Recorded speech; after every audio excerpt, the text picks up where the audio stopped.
Hello, everybody. Welcome to TSAM Daily. I've got Nicolas Firzli here with me. Hello, Nick. How are you? Bonjour, Anam. How are you? I'm good. I'm good. Thank you very much. How about yourself? Surviving under these draconian lockdown measures. Yeah. So is everybody. Nick, could you give a brief introduction to our audience about yourself? Sure. So my name is Nicolas Firzli. I'm the Director General of the World Pensions Council, which is a Paris-based think tank and international association of long-term asset owners, mostly public and private pension funds. Perfect. Thank you very much, Nick. Nick, I remember, it's been almost 7 weeks since TSAM London and since you last spoke at TSAM London. I remember you telling us that on the onset of the crisis, that governments around the world will put place swear lockdowns that would probably destabilize financial markets and the world economy, etc. Prophetic saying indeed. But taking a step back and considering the bigger picture here, can you please remind our viewers the antecedents that led us to this terrible crisis? Tell us, what exactly do you think went wrong? Well, I think many things went wrong, and I was delighted to join you guys at the Summit on Asset Management, TSAM, in the City of London. You're right, 7 weeks ago. Time flies, and it was really the beginning, interesting timing, because it was really the beginning of the crisis. And of course, they haven't had that many conferences in the past 7 weeks because of the lockdown. So yeah, why was I, as you mentioned, why was I fairly pessimistic back then? Because I would argue, I have argued and I would argue even more now, that there were many pent-up dysfunctions. It's like, you say in Greco-Roman medical science, and the inventor of what we call, medical science was a chap named Hippocrates, and his disciples were Greeks and then Romans. And so in ancient Greco-Roman philosophy and biology and medical science, you speak about ex nihilo.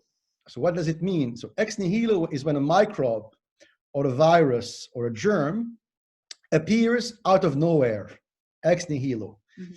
And what the Greeks and the Romans figured out long before us, and in many ways they were much smarter than our policymakers today, they figured out that these cases of ex nihilo problems, that come out of the blue, so a microbe or a policy issue or an economic crisis that comes out of the blue, in most instances, it's fiction.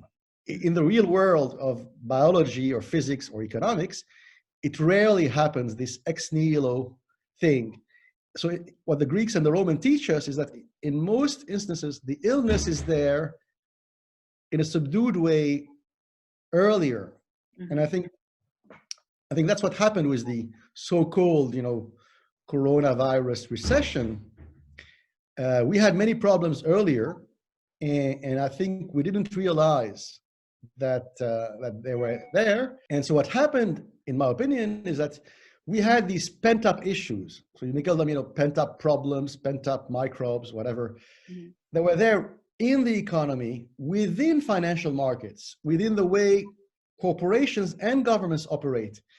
And these problems were there for a very long time, mounting, building up invisibly. Mm-hmm. But I was not the only one who raised the alarm. So others certainly raised the alarms, and I want to give credit where credit is due. So Ray Dalio was a very famous Italian-American hedge fund manager. He's also sort of an intellectual, very smart man. So Ray Dalio, in the last few weeks and months of 2019, raised the alarms. We did so at the World Pensions Council, we gave several interviews in the second semester and the last quarter of 2019, raising the alarm bells and saying, something big is coming, be careful. It was even before there was any talk of coronavirus. And of course, another chap who was a longtime professor of geoeconomics and economic strategy at Georgetown University in Washington, D.C., Professor Edward Luttwak, he has also raised the alarms for many years. So to make a long story short, one of the alarming problems was the economic and financial short-termism. Mhm. So that was really a big problem. And I think we may come back to that later. Another problem is over-leveraging. So there was too much cheap loans, too many cheap loans. So really complacency from the part of banks, but also complacency from the part of regulators and governments, a lot of cheap money floating around, and so too much leveraging. So, and policymakers, the governments themselves, were too much in debt before the crisis. Most companies, most corporations were also too much in debt long before the crisis, not only in emerging markets, right? Mhm. And of course, investment banks in the city of London and Wall Street and the world over were lending too much money too easily to governments and corporations before the crisis. So that was really poison in the system. And another problem, I just conclude on that, is what I call monetary complacency. Mhm. And here I'm going to lay the blame, as I did at the TSAM conference in London 7 weeks ago. I'm going to do it again now.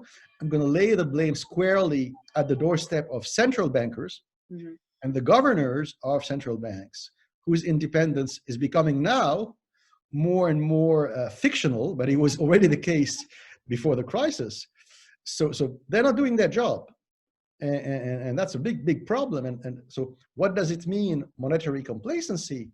It's a policy, it's a criminal complacency in many ways, a very dangerous kind of complacency that most central bankers have engaged in for the past 11 or 12 years. So, right after what people call the great financial crisis of 2008, 2009, 2010, most central banks progressively moved into a policy mindset called quantitative easing, which is a fancy word, which in essence means, printing money and hiding it. So printing money on the cheap and hiding it. And they've been doing it under pressure from the governments. Okay.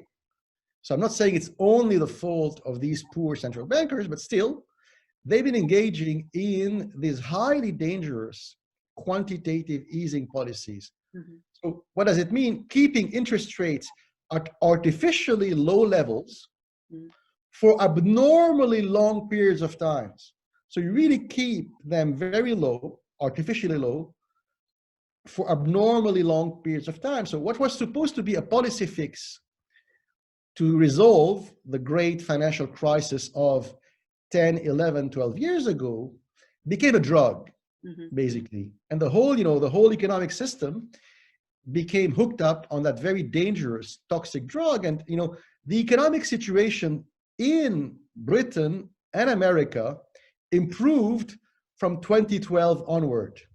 The economic situation in mainland Europe and the rest of the world improved from 2014 onward. So these guys, they've had 5, 6, 7 years of relatively good economic circumstances. They could have stopped progressively, or they could have tried progressively to stop engaging in these foolish quantitative easing practices, and they haven't.